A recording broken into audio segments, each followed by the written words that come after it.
As a follow on from last week's walk in the flower garden, I thought we might take a little wander around the veggie garden today and see how things are growing. I've filmed planting of quite a few things, so you may be interested to see how they're developing.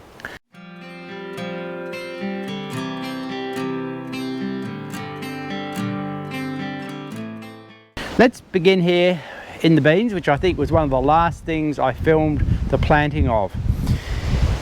As you can see, this first section, which is the red kidney beans, are growing well. They do need some weeding. There's quite a few weeds here amongst the beans, and I need to come back in the next few days and clean that out. I have been doing some watering because we've had a little bit of dry weather as well. Up the other end there, though, where I planted the white beans, I had a problem. You may recall that I said when I was filming that I didn't really know what the germination was going to be like for the white beans. And I said I may get all of them or none, but I expected some. Well, I got none. Absolutely zero germination. So I came back and I replanted. Many of you had suggested borlotti beans, and being able to get borlotti beans of the same brand as the red kidney beans, I got those, put them in, and now you can see they're up nicely and moving along very quickly. It won't be too long, I think, and they'll actually catch up with the red kidneys. The little bit of delay really didn't seem to make a lot of difference. So that's great. Hopefully we're going to get a crop of borlotti beans out of that, and the red kidneys I think will do really well too. Let's have a look at these scarlet runners over here. The scarlet runner beans came up really well, but that was from the seed that I planted, I believe. I see no sign of regrowth from the roots that were there last year. The earliest one that came is now coming up to almost my height and is beginning to flower. I believe that was a seed that was in there itself, and that really demonstrates that I could have put this scarlet runner bean seed in a little bit earlier and I would have been a little bit more advanced than I am. But they're underway, so hopefully a good crop. I do need to come in here and get rid of some weeds though. There's quite a few weeds. So this section has got a bit of work to be done over the next week in cleaning it up. So Samuel, what do you think of the corn that you planted? How's it growing? Good. It's still got a little way to get up to your height, but it's really underway very well, and I have come back and thinned it so that it's only a single plant in each location, even though we put a couple of seeds in, if you remember, Samuel. I got rid of the second one, but looking really healthy and very happy with the corn. Now you won't see from there, but I'll bring you in close so that you can see. On this row I did plant some scarlet runner beans as well, and they're coming along looking for the corn to climb. If they don't get up the corn, they'll be climbing the fence. But not all that I put in have germinated, but we might get a few extra beans off this section. Samuel, if you recall, you planted sugar snap peas down this row. The pea up there that's got flower on it, that is the only one of the ones that you planted that actually grew. So I came back and planted some more peas in here. I think the seed was a bit too old. I think that was the problem. But even of the seed that I planted of the other peas, germination wasn't really that good, and I had to come back and plant a second lot in here that's still young. So yeah, the peas didn't really go as well as I'd expected.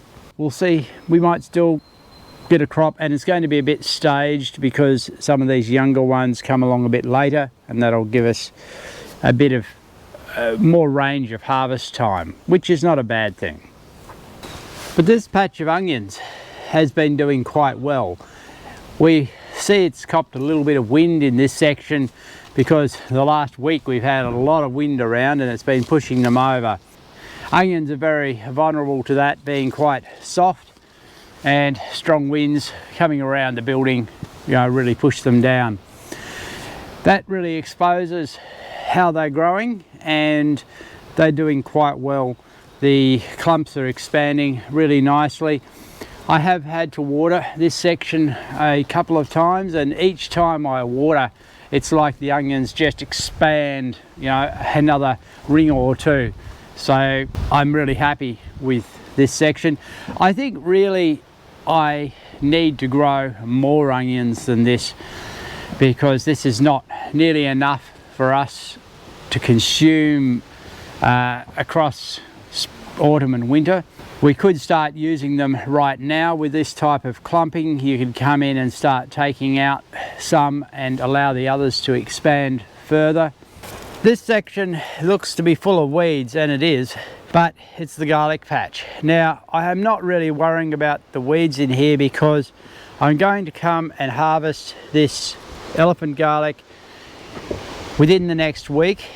I've already harvested the true garlic out of the row over here, and that's now hanging to dry in the greenhouse. This lot will come out because it's ready to harvest now, and I will very quickly, within a couple of days, replant it with potatoes for a late potato crop.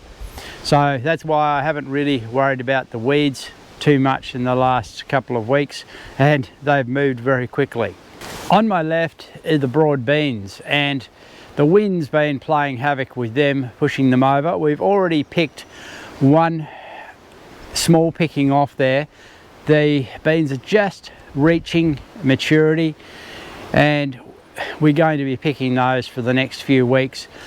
The broad beans will both be eaten fresh, some will be frozen, and the remainder will be left to dry. The dried beans are useful not only as potential food, but also, of course, to replant, and also I use them in my green manure mixes.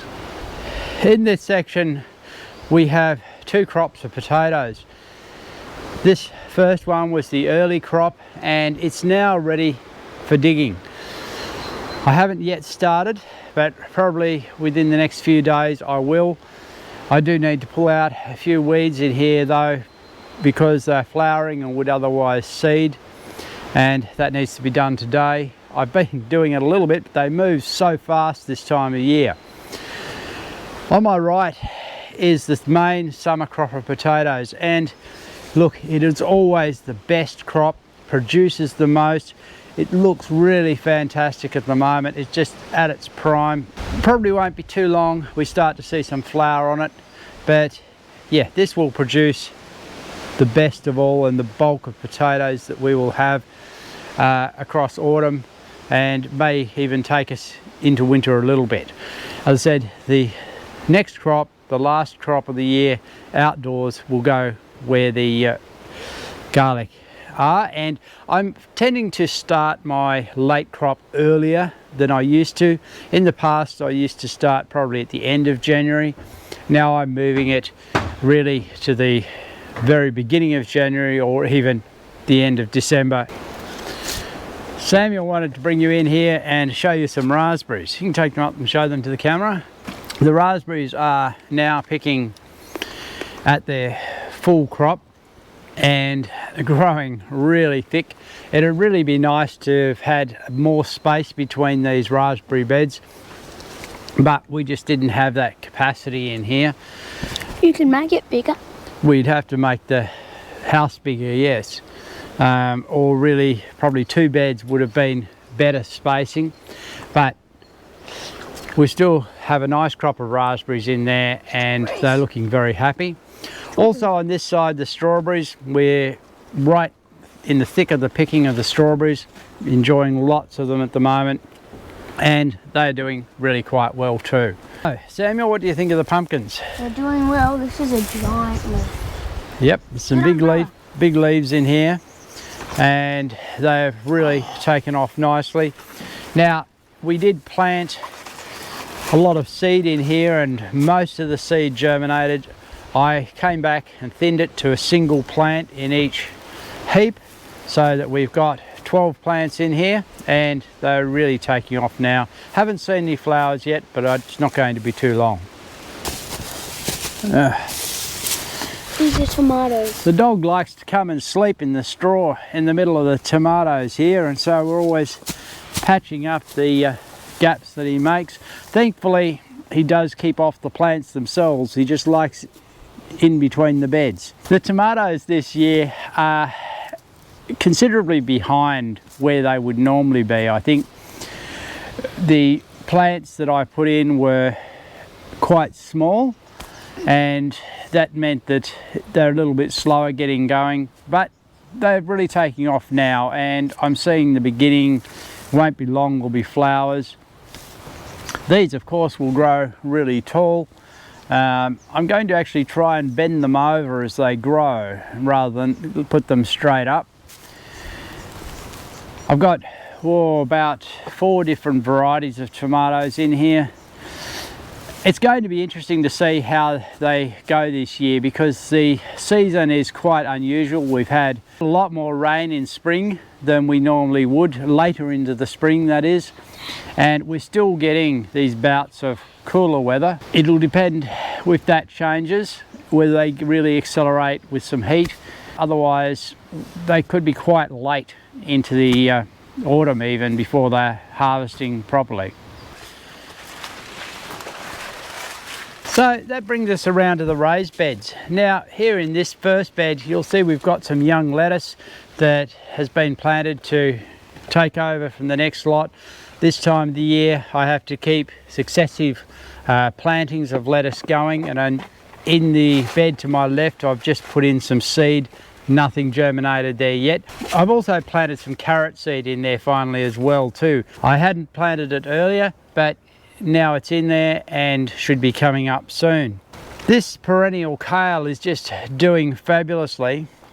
We haven't been harvesting it as heavily now as we were over winter, and of course this time of the year it wants to actually come to seed. You gotta have a munch, Samuel. Yeah. It's wanting to come up to seed, but the flower heads as they come, they're not bad to actually harvest and use as broccoli, and that's what we've been doing. So while it's not the same size as a broccoli head, it tastes much the same, and it also makes it branch up more and thickens up. We can eat it as broccoli, yes. Broccoli. And instead of it actually expending a lot of energy coming up to seed, it continues to put out more leaf. So that's a dual purpose plant. The zucchini. We have 3 zucchini plants in here, and they are now been in production for around about a week, and there's plenty of zucchinis coming. See a nice one down here, lovely zucchini, and there'll be a couple more tomorrow. They're really starting to come thick and fast, so that's great to get some summer production and quick food. The reason we haven't been eating so much kale of late is that we've had a lot of spinach production, and like this section you can see needs to be harvested now. I tend to come along every few days, harvest it back quite heavily, put it in the crisper in the fridge where it gets utilized, and let it regrow again before harvesting. And some of it is beginning to go to seed, but that's still okay because this is all still edible. We've also had lots of silver beet here, and it's been wanting to go to seed as well, but I've been breaking the main seed heads off to keep it branching out and coming up with leaf. This section of lettuce, which we're still harvesting some off but is wanting to go to seed. The season moves on and progresses all the time, and you have to keep replanting successive lots to follow on. Under this netted section I've got some broccoli, and I also, if you remember, I planted beetroot alongside. If you can move back, Samuel, we'll lift it up and have a look what's happening under here. When you have an area netted, it often doesn't get as much attention, and you don't really see as well what's happening underneath. Is this edible? just straight from the garden. Or... So this is the beetroot, and the leaves of course are edible, just like the silver beet is. You could cook those leaves up really nicely. What? We You have don't to cook usually... them to eat? Yeah, oh, you could put them in a salad, you could chop them up in a salad, but they'd be tastier cooked. We don't usually get to eat beetroot leaves though, because we have so many other greens. But how's the beetroot going itself? If we look down here, some are almost at eating stage. Right. And we could start actually pulling some beetroot and using them. Now. Let's bring one out and have a look. That one. Yeah, it's only a small beetroot, but we could start. We could get a few and either cook, or we could grate them up into a salad. They'd be nice. The other thing that's in here is the broccoli, and as yet, of course, I'm not seeing any. Yeah, as yet I'm not seeing any heads coming up, and it's the reason that it's netted to try and keep the caterpillars off. I do see some holes. Maybe there are some that have penetrated, but it's not too bad. So in this bed, Samuel, we've got the Blue Lake climbing beans. Blue Lake. And They're you can blue. see they've actually reached the top. The top. And so they're doing really well. This one's... Going fine. This one's a little bit behind, but it'll soon catch up. There's more. There's one there that's back a little bit. They'll soon catch up. Basically all of them are just Not too long and they'll start flowering, and have some beans. we'll start, well, No, it'll be a little while who's before the been beans eating? come, but Who's they're had their doing food? really great. Do you want to see the leaves edible? I know it's edible for No, creatures. you don't generally eat these leaves. Well, I know that animals eat them. There are some types of beans that you can eat leaves, but not these Oh, that I'm aware of. looks like animals can eat them. I don't think they taste very good. Oh yes, the caterpillars eat lots. Look at Samuel. 'em. There's a big chunk. A couple of holes, but it's not a problem. It's here in the greenhouse that we have the most advanced tomatoes. Now, originally when I planted seed in here, I put some Tommy Toe seed in, and I actually planted it twice in the same place and got absolutely zero germination. So I've replanted with other plants in those spots. This one I think is a Gardener's Delight, and this one is a Rouge, and up this end I think these couple are Gardener's Delight.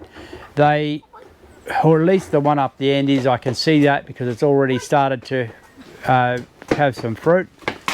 Hot. Yes, it's a bit hot in there for coats, Samuel.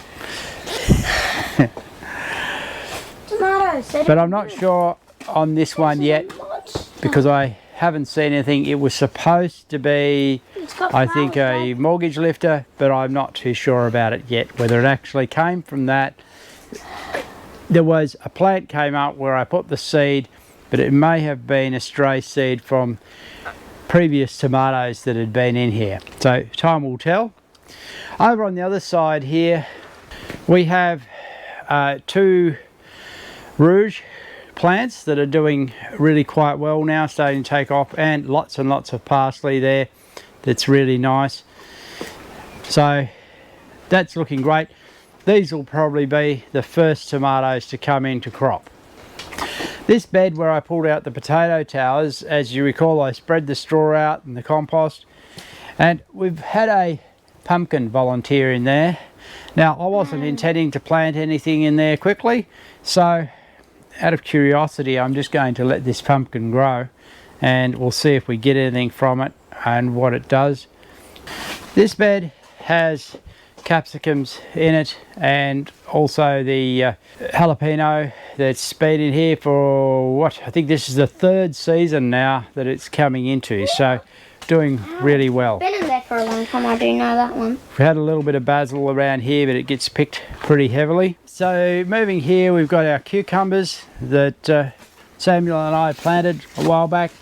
And there's a little one there, and I think down here, Samuel, there's a nice big one. Giant! Is that ready to pick? Please Not quite. tell me it Can is. grow a little bit more, but there's a lot more coming. And look, in another few days, from then on we're going to get plenty of cucumbers, Now I need to buy them. and we won't be buying them. They'll have plenty of our own, which will be great.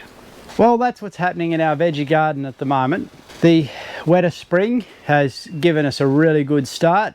It'd be nice to get some warmer weather now to invigorate that summer growth. They talk about a wetter summer, but I think that often means a wetter summer further north. When the mainland gets rain, Tasmania often gets some drier weather, and we're accustomed to that drier weather across summer, but a little bit of rain occasionally is still a good thing. Keeps the fire risk down and keeps things growing nicely. Hope your garden is growing well too, and we wish you well.